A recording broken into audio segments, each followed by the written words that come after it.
నమస్తే, welcome to BCN news. ఈ రోజు వార్తలతో మీ ముందున్నది తేజస్విని. ముందుగా ముఖ్యాంశాలు. తిరుమల లడ్డూ ప్రసాదం కల్తీ అంశంపై సీఎం చంద్రబాబు సీరియస్, బాధ్యులను వదిలిపెట్టే ప్రసక్తే లేదంటూ వార్నింగ్.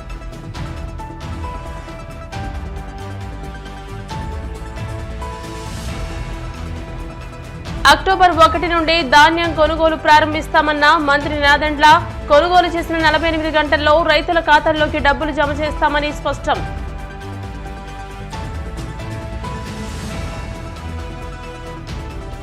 ఈ నెల 23న బంగాళాఖాతంలో ఏర్పడనున్న మరో అల్పపీడనం, రానున్న 4-5 రోజుల్లో భారీ వర్షాలు కురిసే అవకాశం ఉందని వాతావరణ శాఖ హెచ్చరిక.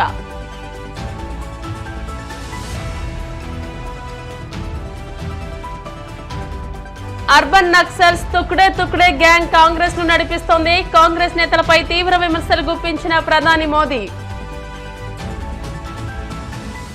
తిరుమల లడ్డూ ప్రసాదం కల్తీ అంశంపై సీఎం చంద్రబాబు సీరియస్ అయ్యారు. దీనికి బాధ్యులను వదిలిపెట్టే ప్రసక్తి లేదంటూ వ్యాఖ్యానించారు. మద్దిరాలపాడులో నిర్వహించిన రచ్చబండ కార్యక్రమంలో చంద్రబాబు ఈ వివాదంపై కీలక వ్యాఖ్యలు చేశారు. ఈ సందర్భంగానే ఆయన మాజీ ముఖ్యమంత్రి వైసీపీ నేత జగన్ పై మండిపడ్డారు. గత ప్రభుత్వ హయాంలో అన్ని అక్రమాలేనని, ఆఖరికి దేవుడి ప్రసాదాన్ని కూడా వదిలిపెట్టకుండా కల్తీ చేసి కోట్ల మంది భక్తుల మనోభావాలతో ఆటలాడారంటూ సీరియస్ అయ్యారు. కోట్ల మంది భక్తుల పరమ పవిత్రంగా భావించే తిరుపతి ప్రసాదం కల్తీ వెనుక ఉన్న ఏ ఒక్కరిని వదిలిపెట్టమని సీఎం మరోసారి స్పష్టం చేశారు. ఈ రోజు ఇది ఒక కూటమి ప్రభుత్వంలో మేము ఒకటే నిర్ణయం చేసుకున్నాం.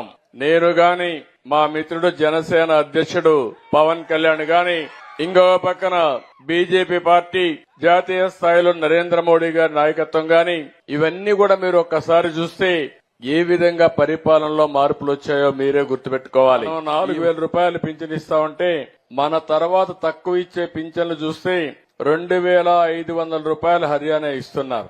అంటే మనం ఇచ్చేది అన్ని రాష్ట్రాల కంటే, ధనిక రాష్ట్రాల కంటే ఎక్కువ ఇస్తున్నామంటే అది పేదవాళ్లపై నుండే అభిమానం. అయితే ఇప్పుడే మిత్రుడు చెప్పాడు, ఈ పెన్షన్లు కూడా గడచిన 5 సంవత్సరాల్లో అస్తవ్యస్తంగా చేశారు, రాజకీయంతో చేశారు. కొంతమంది వికలాంగులు కాకపోయినా వికలాంగులుగా చూపించి పింఛన్లు ఇచ్చేశారు. నేను ఈరోజు అందరికి కూడా ప్లెయిన్ గా ఇచ్చాను. అక్టోబర్ నెల మొత్తం ఈ కార్యక్రమానికి కేటాయిస్తాను. కొన్ని దిక్కలు నేను చూశాను. డాక్టర్లను కూడా గట్టిగా చెప్తున్నా, మీరు అడగరని తప్పులు ఎక్కువ చేస్తే, వికలాంగులు కాని వాళ్ళకు కూడా పింఛన్లు రికమెండ్ చేస్తే మీ ఉద్యోగానికే ప్రమాదం ఉంటుంది. శిష్యులు కొంతమంది తయారయ్యారు, ఊరికొక సైకో తయారయ్యారు. ఆ సైకోలు తయారై గవర్నమెంట్ అంటే లెక్కలేనితనం వచ్చింది. ఎదురుదాడి చేస్తే భయపడిపోతారనుకుంటున్నారు.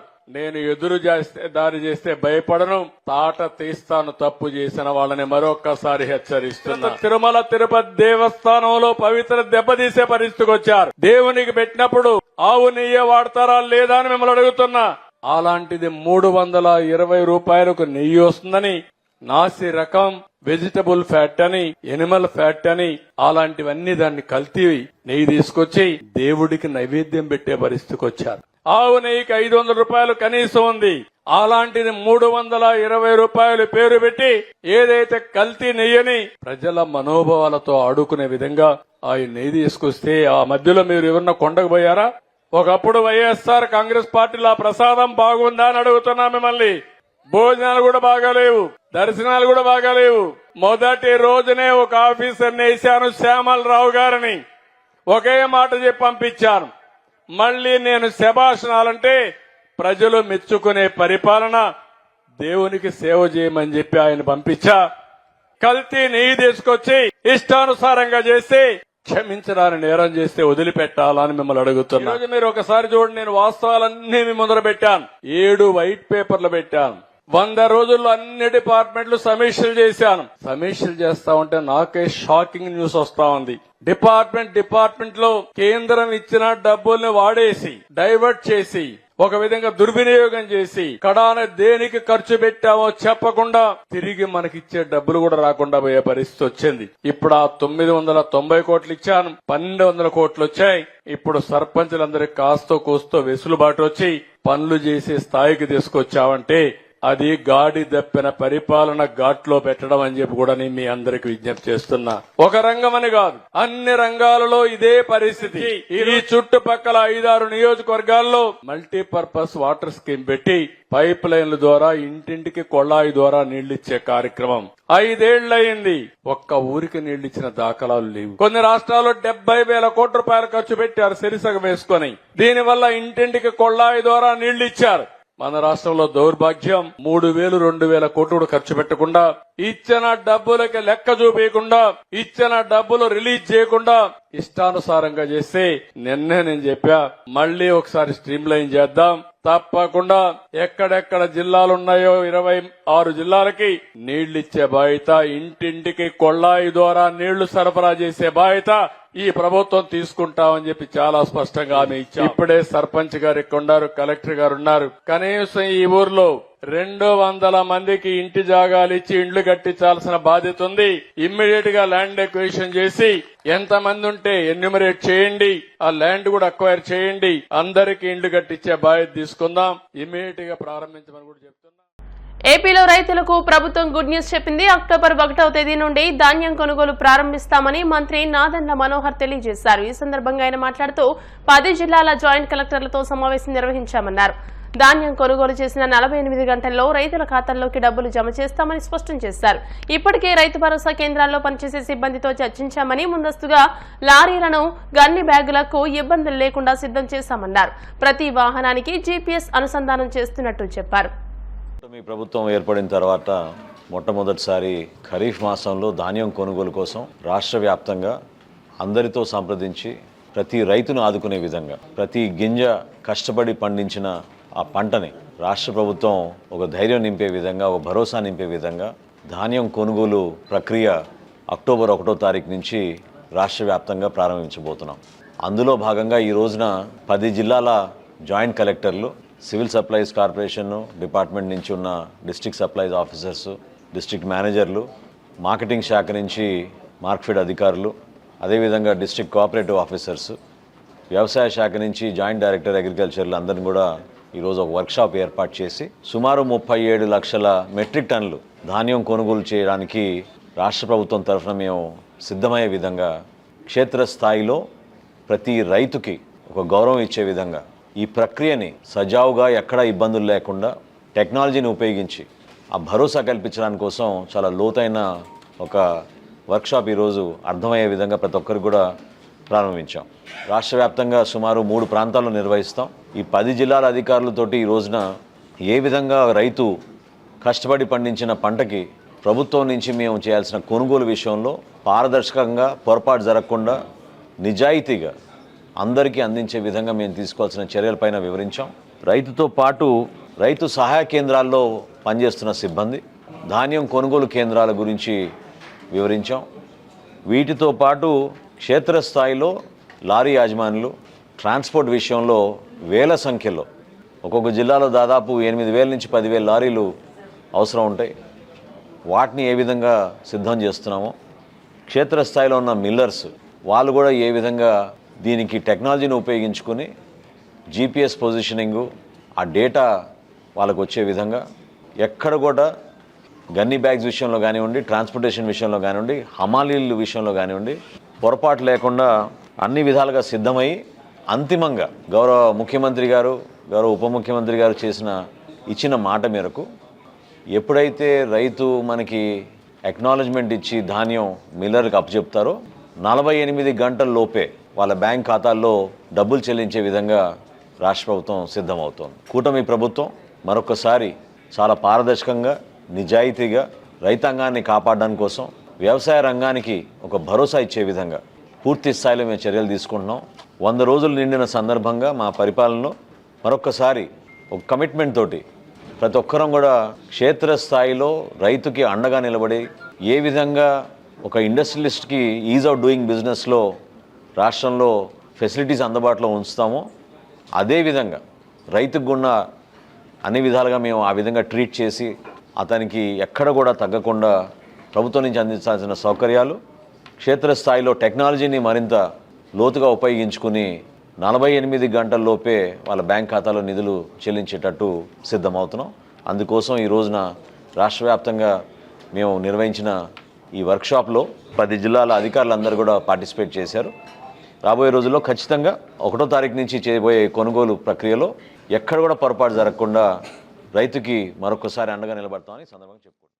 ఏపీలో గత వారం రోజుల నుంచి వేసవిని తలపించేలా పగటి ఉష్ణోగ్రత ఉంటుంది. అటు ఉక్కపోత కూడా అధికంగా ఉంటుంది. అయితే ఈ నెల 23వ తేదీన బంగాళాఖాతంలో అల్పపీడనం ఏర్పడనుండటంతో రానున్న 4-5 రోజులు భారీ వర్షాలు పడనున్నాయి. ఇవాళ అండమాన్ పరిసర ప్రాంతాల్లో మరో ఉపరితల ఆవర్తనం ఏర్పడనుంది. ఇది వాయువ్య దిశగా కదులుతూ ఈ నెల 23వ తేదీకు పశ్చిమ మధ్య బంగాళాఖాతంలో అల్పపీడనంగా బలపడనుంది. దాంతో రానున్న 3 రోజులు తేలికపాటి నుండి మోస్తరు వర్షాలు, ఆ తర్వాత భారీ వర్షాలు పడవచ్చని వాతావరణ శాఖ వెల్లడించింది.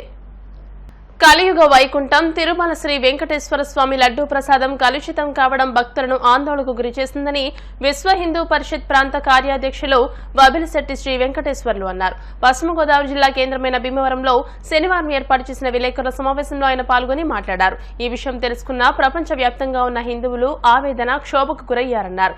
గత ప్రభుత్వం ఊరు పేరు లేని సంస్థలకు టెండర్లు మంజూరు చేయడం దారుణమన్నారు. అయోధ్యలోని రామమందిరం ప్రారంభోత్సవ సమయంలో ఇక్కడి నుండి తీసుకువెళ్లిన లక్ష లడ్డూల ప్రసాదాన్ని దేశవ్యాప్తంగా వచ్చిన స్వామీజీలకు పంపిణీ చేయడం జరిగిందని గుర్తు చేశారు. అలాగే తిరుమల తిరుపతి దేవస్థానం ధర్మకర్తల మండలిలో పనిచేసిన వారిని అధికారులను విచారించాలని డిమాండ్ చేశారు. ఆంధ్రప్రదేశ్ రాష్ట్రంలో ప్రసిద్ధి చెందిన పుణ్యక్షేత్రాల్లో ప్రసాదాలపై కూడా పరిశీలన చేయాలన్నారు. ఈ పాప ప్రక్షాళన కోసం విహెచ్పి శనివారం సాయంత్రం ఓం నమో వెంకటేశాయ అనే నినాదాన్ని 108 సార్లు జపం చేసి సాయంత్రం సమయంలో దీపాన్ని వెలిగించి ఇంటి ముందర పెట్టాలని పిలుపునివ్వడం జరిగిందన్నారు. ఈ ఆధ్యాత్మిక నిరసనలో ప్రతి ఒక్కరూ భాగస్వాములు కావాలని అన్నారు. అందరికీ నమస్కారం. 3 రోజుల క్రితం మన రాష్ట్ర ముఖ్యమంత్రి గౌరవనీయులు నారా చంద్రబాబు నాయుడు గారు కూటమి ఎమ్మెల్యేలను ఉద్దేశించి మాట్లాడుతూ ఒక విషయాన్ని చెప్పారు. ఆ విషయం ఏంటంటే తిరుమలలో వెంకటేశ్వర స్వామి వారి లడ్డూ ప్రసాదంలో కలుషితం అవుతోంది. ఇది ఆ విషయాన్ని మేము గ్రహించాము. ఆవు నెయ్యికి బదులుగా ఇతర జంతువుల యొక్క దాని యొక్క ఆయిల్ని వాటిని తీసి గొడ్డు మాంసం ఆయిల్ని, తర్వాత పంది నుంచి వచ్చినటువంటి ఆయిల్ని, తర్వాత చేప నూనె, ఇటువంటి అన్నీ కూడా తీసి ప్రసాదంలో వాడుతున్నట్టుగా తెలిసింది. దీని మీద మేము విచారణ జరిపించి ఇది ఎంతవరకు వాస్తవం అనే దానికి గుజరాత్లోని ఎన్డీడీఎఫ్ అనేటువంటి సంస్థకు ల్యాబ్కి కూడా దీన్ని పంపించి ఆధారాలు సేకరించడం జరిగింది. ఇందులో ఇది ప్రసాదం అంతా కూడా కలుషితమైనట్టుగా వాళ్ళు కూడా తెలియజేయడం జరిగింది. అది ఎస్ వాల్యూ అనేది 95 నుంచి 104 మధ్యలో ఎస్ వాల్యూ ఉండాలి. కానీ అది పరిశీలన చేయగా 52 రకాలుగా దాన్ని పరీక్షలు చేశారు. పరీక్షలు చేస్తే వచ్చిన రిజల్ట్ ఏంటంటే 20 నుంచి 22 వరకే ఆ ఎస్ వాల్యూ ఉంది. ఆ విధంగా వాళ్ళ సర్టిఫికేట్ కూడా ఇవ్వడం జరిగింది. చేత దీని మీద మేము విచారణ చేస్తాము. విచారణ చేసి ఎవరైతే ఇందులో నేరస్తులు ఎవరైతే ఉన్నారో వాళ్ళందరినీ కూడా ఎవరైనప్పటికీ కూడా ఉపేక్ష చేయకుండా వాళ్ళందరూ కూడా శిక్షిస్తామనేది వారు ప్రకటించారు.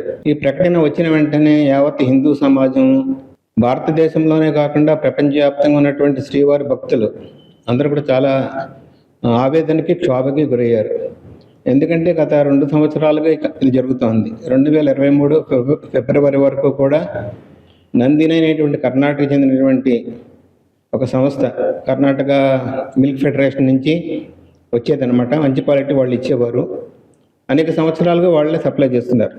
2023 ఫిబ్రవరిలో వాళ్ళని మానేసి ఒక ఊరుకు పేరు లేనటువంటి సంస్థకి ఈ టెండర్ని ఇచ్చి దీన్ని కలుషితం చేయడానికి బుద్ధిపూర్వకంగా, అంతేకాకుండా గత 2 సంవత్సరాలుగా మన భారతదేశ ప్రధానమంత్రి గారు, హోంమంత్రి గారు, అంతేకాకుండా సుప్రీంకోర్టు ప్రధాన న్యాయమూర్తులు, హైకోర్టు ప్రధాన న్యాయమూర్తులు, అనేక మంది జడ్జీలు, అనేక మంది పోలీస్ డిపార్ట్మెంట్ పోలీస్ అధికారులు కూడా అనేక మంది వెంకటేశ్వర స్వామిని దర్శించుకోవడం, ఈ ప్రసాదాన్ని తీసుకుని వెళ్ళటం జరిగింది. అంచేత ఇటువంటిది ఎంతమందితోటి పాపకార్యాలు చేయించారంటే ఇది చాలా బాధ అనిపిస్తుంది అనమాట. ఎంతటి బాధాకరమైనటువంటి క్షోభకు గురి చేసేటువంటి సంఘటన మనం ఈ మధ్యకాలంలో కూడా ఎక్కడ కూడా చూడలేదనమాట. దీని మీద కఠినమైన శిక్షలు తీసుకోవాల్సిన ఆవశ్యకత ఉంది. ఈ రోజున హిందూ సమాజం అంతా కూడా మనకు తెలుసో తెలియకుండా ఈ పాపంలో మనం కూడా భాగస్వాములయ్యాం. మన చేతులతో మనమే అనేక మందికి ప్రసాదాలు పెట్టి వాళ్ళతో కూడా మనం తినిపించాం. అంచేత ఈ పాప ప్రక్షాళన జరగాలి కాబట్టి మనం కూడా ఈ రోజున ఓం నమో వెంకటేశాయ అనేటువంటి వెంకటేశ్వర స్వామి వారి మంత్రాన్ని 108 సార్లు ఎవరింటిలోనే వాళ్ళు కూర్చుని జపం చేసి సాయంత్రం సమయంలో దీపాలు పెట్టే సమయంలో ఒక దీపాన్ని వెలిగించి, జ్యోతిని వెలిగించి ఇంటి ముందు పెట్టవలసిందిగా మేము యావత్ హిందూ సమాజాన్ని కోరటం జరిగింది. శాంతిపూర్వకంగా వాళ్ళ యొక్క నిరసన ఈ ఆధ్యాత్మిక మార్గంలో తెలియజేయవలసిందిగా విశ్వ హిందూ పరిషత్ అందరినీ కోరి ప్రార్థిస్తోంది. జై శ్రీరామ్. ఇప్పుడు కాసేపు ప్రకటనలు.